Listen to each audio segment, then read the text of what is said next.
दोस्त प्रिया के साथ शहर के पास वाले पुराने जंगल में हाइकिंग के लिए निकली थी। ये जंगल अपनी घनी हरियाली और अजीबोगरीब कहानियों के लिए मशहूर था।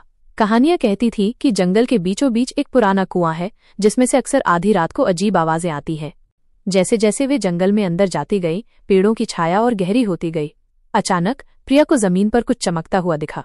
ये एक पुरानी जंग लगी चाबी थी जिस पर एक अजीब सा प्रतीक बना हुआ था जिसे उन्होंने पहले कभी नहीं देखा था। चाबी को देखकर दोनों के मन में उत्सुकता जागी। ये चाबी किसकी हो सकती है? प्रिया ने पूछा। शायद ये किसी पुराने खजाने की हो जिसके बारे में कहानियां कहती हैं, रिया ने मजाक में कहा, लेकिन उसके चेहरे पर हल्की घबराहट थी। उन्होंने आसपास देखा लेकिन चाबी से मिलती जुलती कोई चीज नजर नहीं आई। वे आगे बढ़ती रहीं और कुछ देर बाद उन्हें एक पुरानी जर्जर झोपड़ी दिखाई दी। झोपड़ी के दरवाजे पर वही अजीब प्रतीक बना हुआ था जो चाबी पर था। उनकी आंखें एक दूसरे से मिली। क्या ये वही चाबी थी? हिम्मत करके रिया ने चाबी को ताले में लगाया। एक पुरानी सी आवाज के साथ ताला खुल गया। अंदर घना अंधेरा था और हवा में एक अजीब सी गंध थी। उन्होंने अपने फोन की टॉर्च जलाई और अंदर कदम रखा। झोपड़ी के अंदर धूल और मकड़ी के जाले थे।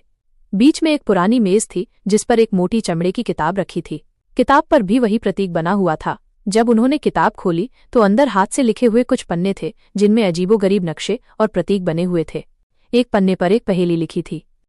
मैं रहता हूँ जमीन के भीतर गहरा, जब चांद की रोशनी पड़ती है मुझ पर तब खुलता है मेरा राज सुनहरा। पहेली पढ़ते ही उन्हें उस कुएं की याद आई जिसके बारे में जंगल की कहानियां थी। क्या ये चाबी और किताब उस कुएं से जुड़ी थी और कुएं में ऐसा क्या रहस्य छिपा था?